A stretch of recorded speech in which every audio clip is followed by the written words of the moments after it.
പിതാവിൻ്റെയും പുത്രൻ്റെയും പരിശുദ്ധാത്മാവിൻ്റെയും നാമത്തിൽ ആമേൻ. കർത്താവേ, നിന്റെ ഉന്നതമായ നാമത്തിന് സ്തോത്രം ചെയ്യാം. കർത്താവേ, നിന്റെ വിശുദ്ധ പൗരോഹിത്യത്തെ മഹത്വപ്പെടുത്തണം. കർത്താവേ, സഭയിലുള്ള സാന്നിധ്യം പ്രകടമാക്കണം. 40 വർഷം അടിയനർപ്പിച്ച കൃപാന്റെ ബലത്തിൽ ഇന്ന് അങ്ങയുടെ മക്കളെ പ്രാർത്ഥന കൂടുന്ന എല്ലാ മക്കൾക്ക് വേണ്ടി പ്രാർത്ഥിക്കുകയാണ്.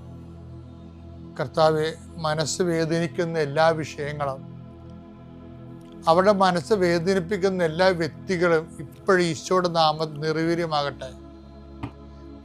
കർത്താവ് തന്നെ നീ ഉപയോഗിക്കുന്ന എല്ലാ ഓർണമെൻറ്റ്സുകളും കർത്താവ് ആശീർവദിക്കട്ടെ.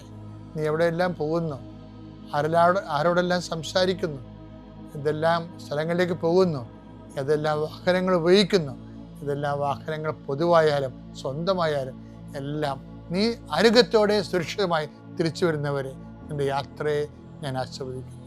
നീ ഉത്കണ്ഠപ്പെടുന്ന വ്യക്തികൾ, സങ്കടപ്പെടുന്ന സാഹചര്യങ്ങൾ, അവർ തരുമോ ഇല്ലയോ എന്നുള്ള വിഷമങ്ങൾ, ജയിക്കുമോ ഇല്ലയോ എന്നുള്ള ആശങ്കകൾ, പിന്നെ വിവാഹ ഒരുക്കത്തിന് വേണ്ടി പോണവർ, വിവാഹ സമ്മതത്തിന് വേണ്ടി പോണവർ, ജീവിത പങ്കാളെ കാണാൻ വേണ്ടി പോകുന്നവർ, എൻ്റെ കാഴ്ചകൾ, സംസാരങ്ങൾ എല്ലാം ആസ്വദിക്കുന്നു. പണത്തിന് വേണ്ടി പോകുന്നവർ, പണം വാങ്ങിക്കാൻ വേണ്ടി പോകുന്നവർ, ജോലി വാങ്ങിക്കാൻ വേണ്ടി പോകുന്നവർ, വീട് വെക്കാൻ പോകുന്നവർ, വാഹനം വാങ്ങിക്കാൻ പോകുന്നവർ, എന്തെല്ലാം സംരംഭങ്ങൾക്ക് വേണ്ടി ദൈവവൈതലെ നീ പോകുന്നു.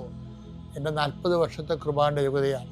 കൃപാസ്ഥാനത്താരെ ജീവനോടെ പ്രത്യക്ഷപ്പെട്ട മാതാവിൻ്റെ മധ്യസ്ഥത്തിൽ യേശുനാമത്തിൽ നീ തിരിച്ച് സുരക്ഷിതനായി സുരക്ഷ വരുന്നവരെ കർത്താവ് നിന്നോട് കൂടെ. അമ്മേ പരിശുദ്ധ അമ്മേ, അമ്മേ പരിശുദ്ധ ദൈവമാതാവേ, കൃപാസനത്തിലൂടെ ഞങ്ങളുടെ ദേശത്തിനും അമ്മ മധ്യസ്ഥം തേടി തന്ന എല്ലാ അനുഗ്രഹങ്ങൾക്കും കൃപകൾക്കും ഞങ്ങളിപ്പോൾ ഹൃദയം നിറഞ്ഞ നന്ദി പറയുന്നു. അമ്മേ പരിശുദ്ധമ്മേ, ദൈവമാതാവേ, 2004 ഡിസംബർ 7 ഉച്ചകഴിഞ്ഞ് 2:30 കൃപാസനത്തിൽ സംഭവിച്ച അമ്മയുടെ പ്രത്യക്ഷപ്പെടലിനെക്കുറിച്ച് തിരുസഭയ്ക്ക് സമർപ്പിച്ചിരിക്കുന്ന പഠനരേഖകളുടെ മേൽ സഭാത്മകമായ പഠനം ആരംഭിക്കുവാൻ ഞങ്ങൾ പ്രാർത്ഥിക്കുന്നു. അമ്മേ പരിശുദ്ധമേ, ഭൂസ്വർലോകങ്ങളുടെ രാജ്ഞിയായ അങ്ങേയ്ക്ക് ഭൗമസംരക്ഷണത്തിനായി പ്രപഞ്ചപ്രകൃതിയെ തന്നെ തിരുസഭ പ്രതിഷ്ഠിക്കുവാൻ ഈ പ്രത്യക്ഷീകരണം വഴി ഇടയാക്കണമേ. പരിശുദ്ധമേ, ജപമാല മാതാവേ, സകല കൃപാസനം പ്രാർത്ഥനയോടും ഞങ്ങളിപ്പോൾ പ്രാർത്ഥിക്കുന്ന ഈ കുടുംബത്തിന്റെ പ്രത്യേക നിയോഗം പറ മക്കളെ.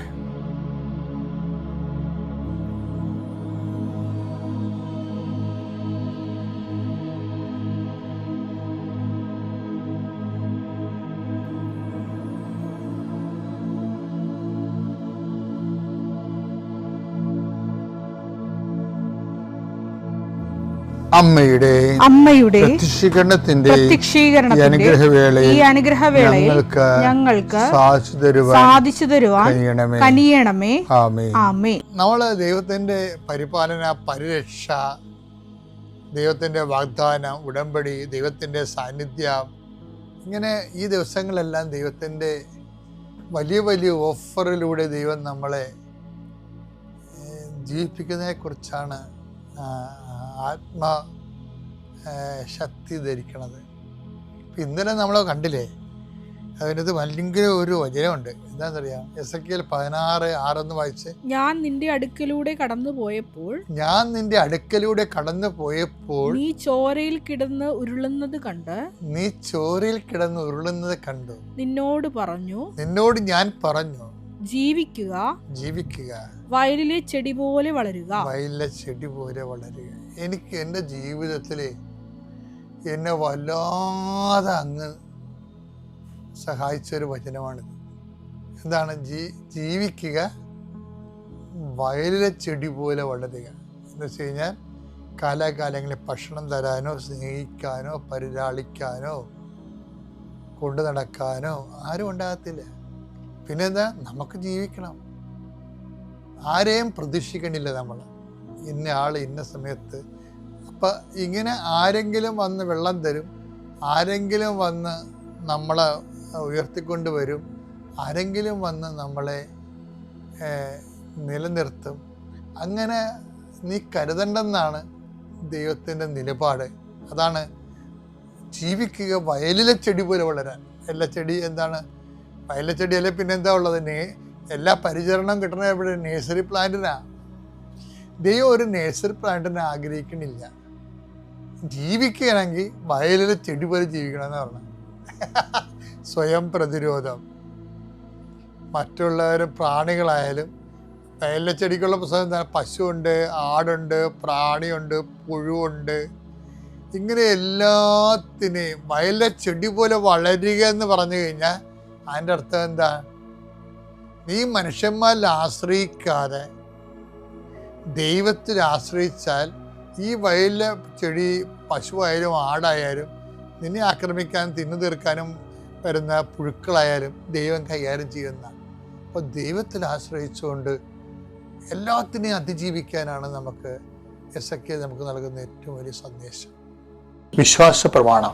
സർവശക്തനായ പിതാവും ആകാശത്തിന്റെയും ഭൂമിയുടെയും സൃഷ്ടാവുമായ ദൈവത്തിൽ ഞാൻ വിശ്വസിക്കുന്നു.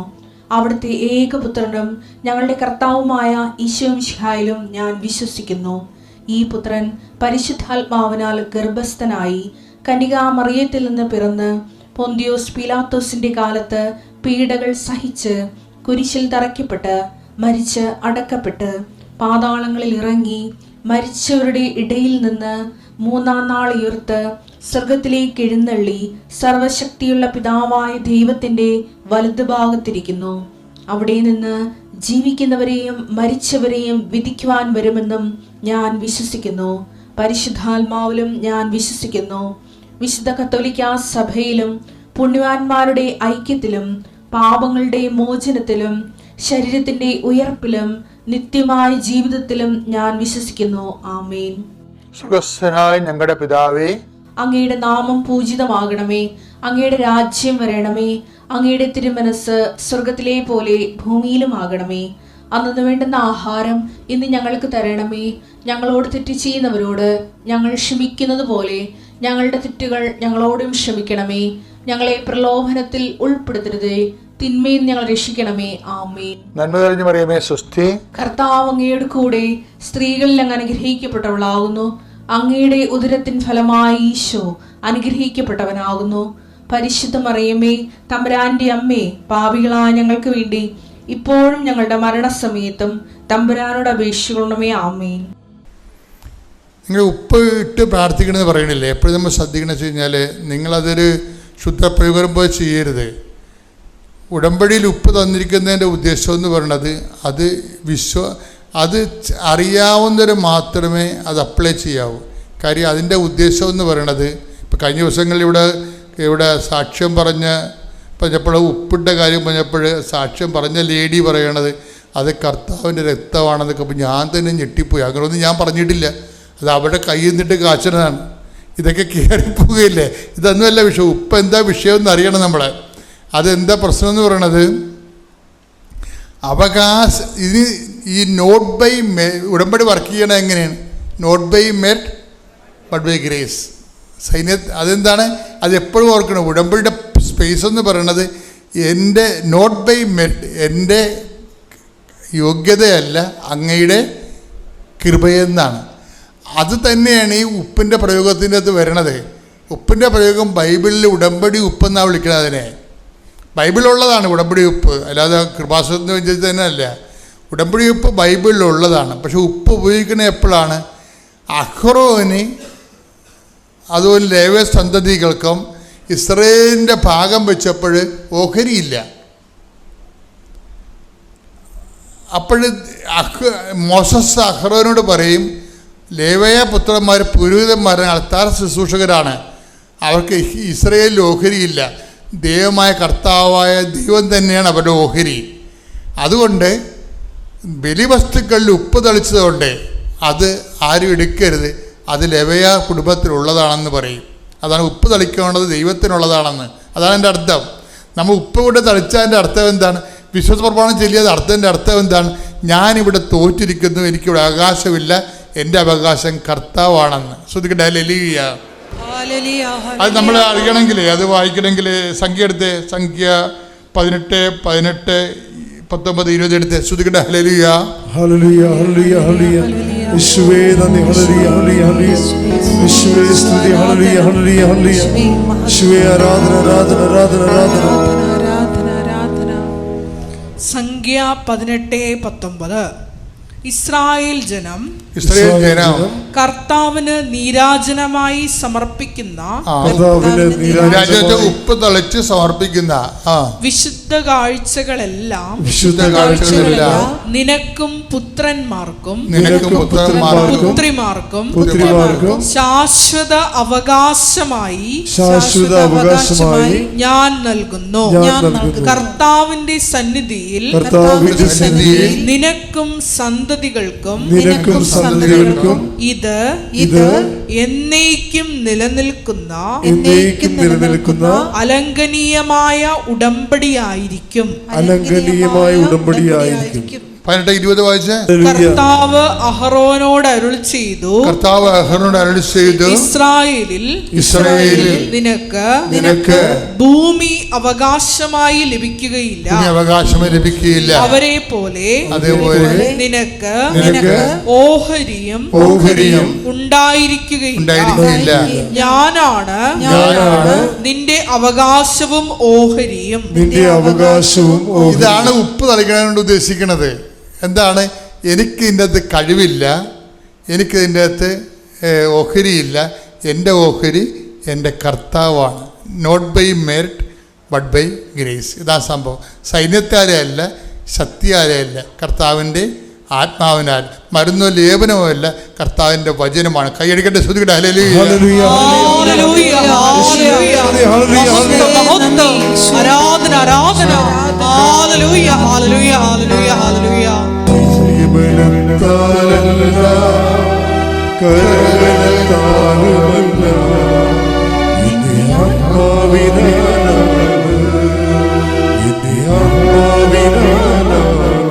അത് ചെയ്യുമ്പോൾ വിശ്വാസപ്രമാണം ചങ്കെ കൊണ്ട് ചൊല്ലിയിട്ട് വേണം അത് പ്രയോഗിക്കാൻ. ഇത് വിശ്വാസ പ്രയോഗമെന്ന് പറയും. ഞാൻ നേരത്തെ പറഞ്ഞിട്ടുള്ളതാണ്, പുതിയ ആൾക്കാർ കേൾക്കാം. വിശ്വാസത്തെ ഉടമ്പടിയിൽ നമുക്കറിയാം, വിശ്വാസത്തെ നമുക്ക് പ്രാർത്ഥനയാക്കി മാറ്റാം, വിശ്വാസത്തെ നമുക്ക് പ്രഖ്യാപനമായി മാറ്റാം, വിശ്വാസത്തെ നമുക്ക് പ്രയോഗമായി മാറ്റാം. അപ്പോൾ ഉടമ്പടിയിലാണ് പ്രയോഗവിധികളുള്ളത്. വിശ്വാസത്തെ പ്രയോഗമാകും. ഇപ്പോൾ എന്താണ് ഇപ്പോൾ ഇവർ പറയണത്? ഇവർ PT പരീക്ഷയ്ക്ക് പോകും. ഇപ്പോൾ ഈ സ്ഥലത്തിൻ്റെ കാര്യം പറഞ്ഞല്ലേ, സ്ഥലത്തിൻ്റെ കാര്യം ഇവർ ഒപ്പിട്ട് കഴിഞ്ഞപ്പോൾ തന്നെ ഈ വില്ലേജ് ഓഫീസറിന് സാറിനോട് ഇത് കാര്യം പറഞ്ഞു, ഇതാണ് സംഭവം എന്ന് പറഞ്ഞു. പുള്ളി അവിടെ ഇരുന്നിട്ട് അപ്പം തന്നെ പച്ച മഷി എടുത്തിട്ട് സാങ്ഷനാക്കും. ഓൺ ദി സ്പോട്ട് സാങ്ഷനാക്കുകയാണ്. 3 കൊല്ലത്തെ ഫയൽ അവിടെ ഇരിപ്പുണ്ട്. 3 കൊല്ലത്തെ ഫയൽ അവിടെ ഇരിപ്പുണ്ടെന്നറിയണോ? എന്നിട്ട് സാങ്ഷനാക്കിയിട്ട് അദ്ദേഹമാണെങ്കിൽ ഒരു എന്തോ ഹാൻഡിക്യാപ്ഡായിട്ടുള്ള ആളാണ്. അദ്ദേഹം എന്നിട്ട് അവിടെ നിന്ന് വീൽ ചെയർ ഉന്തി അദ്ദേഹം ഈ ആദ്യം മുടക്ക് പറഞ്ഞ ആളിൻ്റെ അടുത്ത് വരും എന്ന് പറയും, സാങ്ഷൻ ആക്കിയിട്ടുണ്ട്, സെറ്റ് ചെയ്തേക്കാൻ പറയും. അപ്പോഴേ എന്നിട്ട് വില്ലേജ് ഓഫീസർ പോകും. അപ്പോൾ ഈ സൂപ്രണ്ട് പറയും, മാഡം എന്ത് ചതിയാണ്, നടക്കത്തില്ല. കാര്യം നിങ്ങളോട് ആദ്യം ഞാൻ പറഞ്ഞില്ലേ, ഇവിടെ ഫയൽ ഇങ്ങനെ ഇരിക്കണം കണ്ടില്ലേ, 3 കൊല്ലത്തോ ഉണ്ടെന്ന് പറയും. അപ്പോൾ ഓക്കെ എന്ന് പറഞ്ഞുകൊണ്ട് ഇവർ പോരും. അവർ അതിൻ്റെ പേരിലൊന്നും പറയാൻ നിൽക്കില്ല. എന്താ കാര്യം? ഉടമ്പടിയിലുള്ളവർ അധികം സംസാരിക്കത്തില്ല. നമുക്ക് അവരോട് സംസാരിക്കേണ്ട കാര്യമില്ലല്ലോ. നമ്മൾ സെൻറ്ററിലല്ലേ സാധനം പിടിക്കുന്നത്. അതെപ്പോഴും ഓർക്കണം നിങ്ങൾ. സെൻറ്ററിൽ പിടിപാടുള്ളവർ അധികം സംസാരിക്കത്തില്ല. അല്ലാത്തവർ മുഖ്യം മുളിയും വായത്തൊന്നൊക്കെ വിളിച്ച് പറഞ്ഞിട്ട് പോകും. നിങ്ങൾക്ക് മനുഷ്യൻ്റെ വിഷമം അറിയാൻ പറ്റില്ല, കഷ്ടം ഞാൻ എത്തോടെ അത് നടക്കണം, ഞാൻ ഒരൊറ്റ പെണ്ണല്ലേ, ഇങ്ങനെ ഈ മനുഷ്യന്മാർ വായത്തൊക്കെ വിളിച്ച് പറയുമല്ല. അങ്ങനെയൊന്നും വിളിച്ചു പറഞ്ഞ കാര്യമില്ല. ഉടമ്പടിക്കാർ ഉടമ്പടിയിൽ ഇരിക്കുന്നത് നമുക്ക് തന്നെ തോന്നുന്നത് നമ്മൾ ഉടമ്പടിയിലാണെന്ന്. അപ്പോൾ ഇവരൊന്നും മിണ്ടിയില്ല. കാര്യം എന്താണ്? അത് വേറെ സെൻട്രൽ ഓഫീസുണ്ട്, അത് മറിയത്തിൻ്റെ ഓഫീസിൽ ചെയ്യണ കാര്യമാണത്. ഇവർ ചെയ്യണ അല്ലത്, അതവരോട് ചെയ്യും. അത് ചെയ്തിട്ട് മാത്രമേ റിപ്പോർട്ട് ചെയ്യത്തുള്ളൂ. എന്നിട്ട് അവർ കണ്ട് പോകുന്നു. പിറ്റേ ദിവസം ഇവരെന്ത് ചെയ്യുന്നത് വെച്ചാൽ ഇവർ ആ ഉപ്പ് കൊണ്ടുവന്ന് ഈ റിസർവേ മാറിപ്പോയ സ്ഥലത്ത് കൊണ്ടുവന്ന് വിശ്വപ്രമാണം ചൊല്ലി അവർ കുർബാനയ്ക്ക് പോയി. കുർബാനയ്ക്ക് പോയി ഞായറാഴ്ച തിരിച്ചു വന്ന ശേഷം റീസർവേ മാറിപ്പോയ പുരയിടത്തിൽ കൊണ്ടുവന്ന് ഈ ഉപ്പ് വിശ്വപ്രമാണം ചൊല്ലിയിട്ട് 5 മിനിറ്റ് കഴിഞ്ഞപ്പോൾ തന്നെ ഒരു സർവേയർ ഇവരെ വിളിക്കും. അത് ടൈം കണ്ട, ടൈം എന്താ ഇങ്ങനെ നിൽക്കുകയാണ്.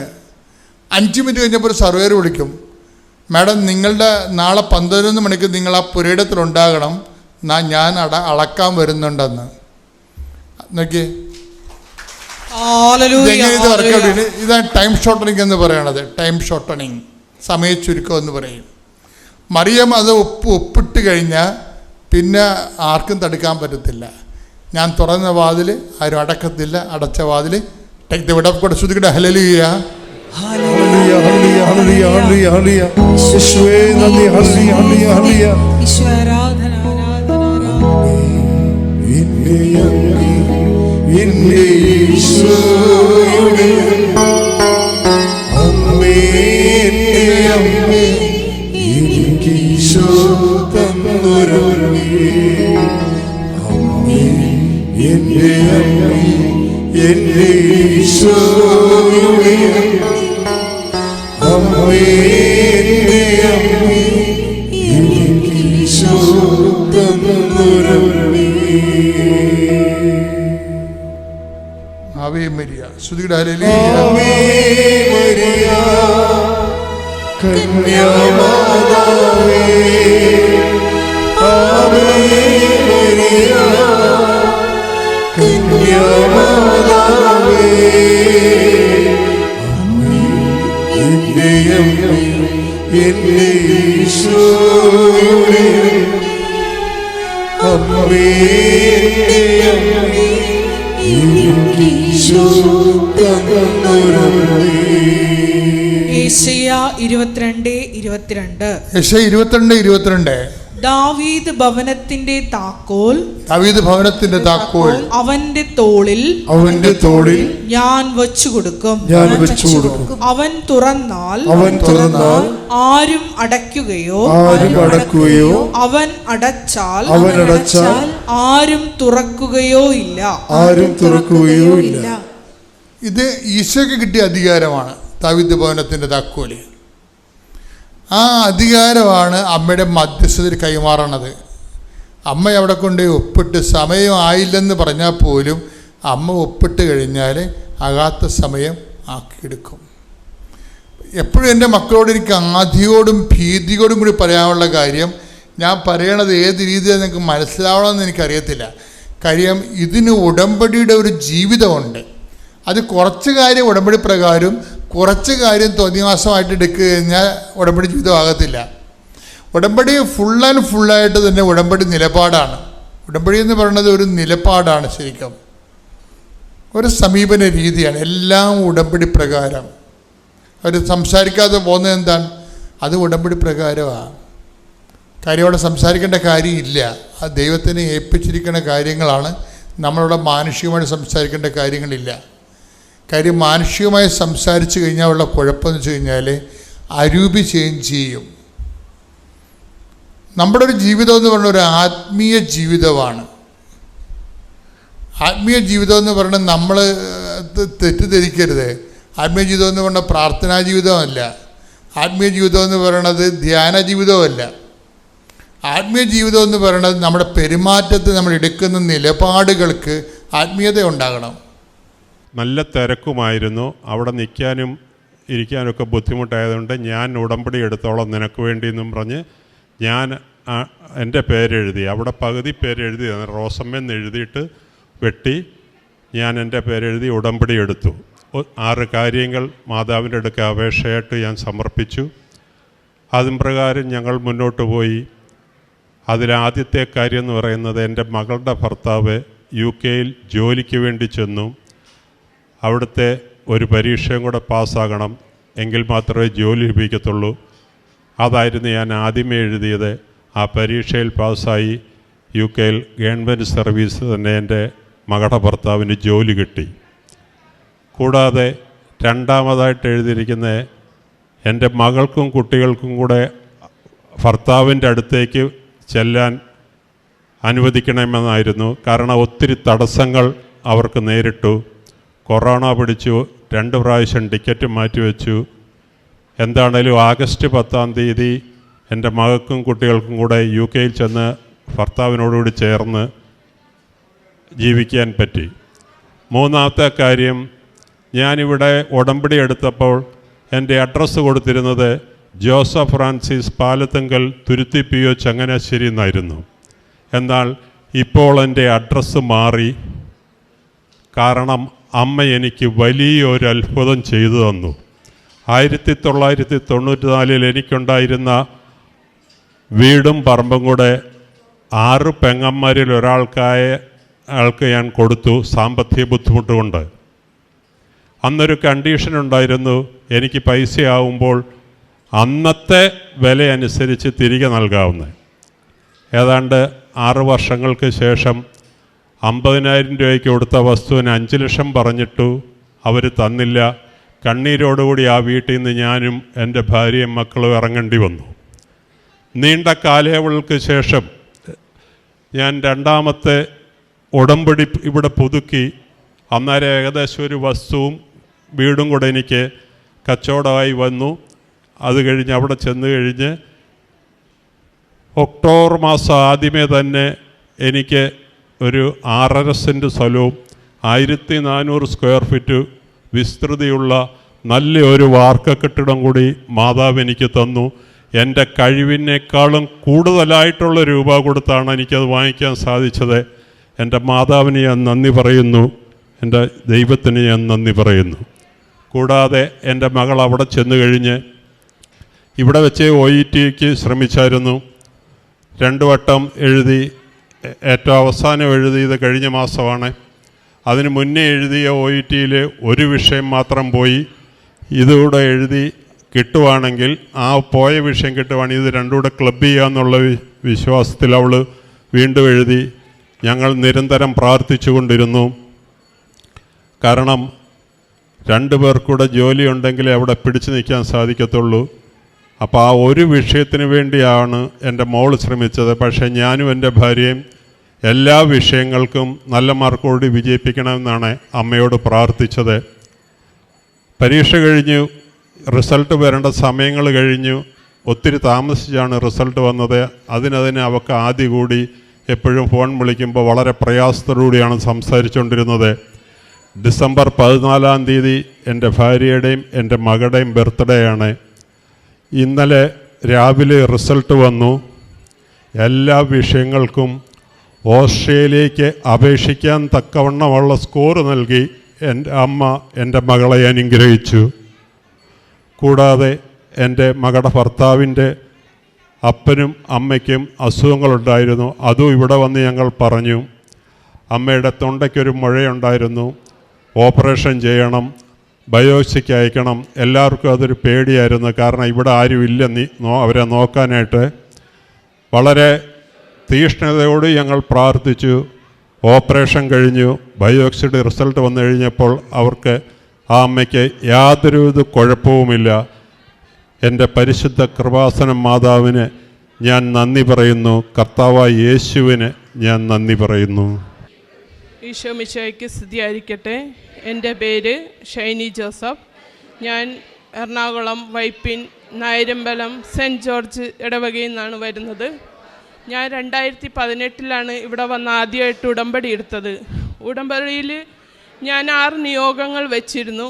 പക്ഷേ എനിക്കതൊന്നും അങ്ങോട്ട് സാധിച്ചു കിട്ടിയില്ല. എന്താണെന്ന് വെച്ചാൽ ഞാൻ തന്നെ അതിൽ ഉഴപ്പി. ബൈബിൾ വായന കുറവായിരുന്നു, അങ്ങനെ പ്രാർത്ഥനയൊക്കെ കുറവായിരുന്നു. അങ്ങനെ എനിക്കത് സാധിച്ചു കിട്ടാതെയായി. പക്ഷെ ഞാൻ അത് അല്ലാതെ ഞാൻ ഉടമ്പടിയിൽ വെക്കാതെ ഞാൻ വേറെ കാര്യങ്ങളൊക്കെ ഞാൻ മാതാവിനോട് പ്രാർത്ഥിച്ചപ്പോൾ അതെനിക്ക് സാധിച്ചു കിട്ടുകയും ചെയ്തു. അന്നേരം എനിക്ക് അത് സാക്ഷ്യം പറയാനായിട്ട് ഇവിടെ വരാൻ പറ്റിയില്ല. അത് കഴിഞ്ഞ് പിന്നെ കൊറോണയായി. അതിനു മുമ്പ് ഞാനിവിടെ എല്ലാ ചൊവ്വാഴ്ചകളിലും ഞാൻ വരുമായിരുന്നു. ചൊവ്വാഴ്ചകളിലും വരുവാണെങ്കിലും എനിക്ക് സാക്ഷ്യം പറയാനായിട്ട് ഇവിടെ കയറി നിന്ന് സാക്ഷ്യം പറയാൻ ഭയങ്കര പേടിയായിരുന്നു. അത് കാരണം ഞാൻ അടുത്ത മാസമാവട്ടെ എന്നും പറഞ്ഞ് അങ്ങനെ നീട്ടിക്കൊണ്ടേയി. പിന്നെ അത് കഴിഞ്ഞ് കൊറോണ വന്നു കഴിഞ്ഞപ്പോൾ പിന്നെ എനിക്ക് സാക്ഷ്യം പറയാൻ പറ്റിയില്ല. പിന്നെ അത് കഴിഞ്ഞ് ഞാനിവിടെ വന്ന് രണ്ടാമത് എനിക്ക് ഉടമ്പടി പുതുക്കണമെന്ന് തോന്നി. അങ്ങനെ ഞാൻ വന്ന് 2004 ഡിസംബർ 4 ഏപ്രിൽ 4-ാം തീയതി 2022 വന്ന് ഞാൻ ഉടമ്പടി പുതുക്കി. ഒറ്റയ്ക്ക് ഇവിടെ വന്ന് ഉടമ്പടി പുതുക്കി. അത് കഴിഞ്ഞ് ഞാൻ സാക്ഷ്യം പറഞ്ഞു കഴിഞ്ഞ് പിന്നെയാണ് എൻ്റെ കുടുംബത്ത് അനുഗ്രഹങ്ങളുണ്ടായത്. എൻ്റെ മോൻ, എനിക്ക് 3 സാക്ഷ്യങ്ങളാണ് ഇപ്പോൾ ഇവിടെ മെയിനായിട്ട് പറയാനുള്ളത്. എൻ്റെ മോൻ ഡിഗ്രി കഴിഞ്ഞതാണ്. ഡിഗ്രി കഴിഞ്ഞിട്ട് അവന് ജോലിയൊന്നും ആകണമുണ്ടായിരുന്നില്ല. ചെറിയ ചെറിയ ജോലിക്കൊക്കെയാണ് അവൻ പോയിരുന്നത്. എന്നാൽ ഞാൻ ചോദിച്ച്, ഇങ്ങനെ ജോലിക്ക് പോയാൽ മതിയോ, എന്തെങ്കിലുമൊക്കെ ഒരു സ്ഥാനത്തെത്തണ്ടേന്ന് ചോദിച്ചപ്പോൾ അവൻ പറഞ്ഞു, അമ്മച്ചി എനിക്ക് കോഡിങ് പഠിക്കണം, മെഡിക്കൽ കോഡിങ് പഠിക്കണമെന്നുണ്ട്, അല്ലെങ്കിൽ ഷിപ്പിൻ്റെ ഒരു കോഴ്സ് പഠിക്കണമെന്നുണ്ട്. മെഡിക്കൽ കോഡിങ് പഠിക്കണമെങ്കിൽ 1 ലക്ഷത്തോളം വേണം, പിന്നെ ഷിപ്പിൻ്റെ ആണെങ്കിൽ 2.5 ലക്ഷത്തോളം വേണം. ഞങ്ങളുടെ വീട്ടിലാണെങ്കിൽ സാമ്പത്തിക ബുദ്ധിമുട്ട് ആണ്. ഹസ്ബൻഡിന് ജോലിയില്ല, പിന്നെ എനിക്കും ജോലിയില്ല.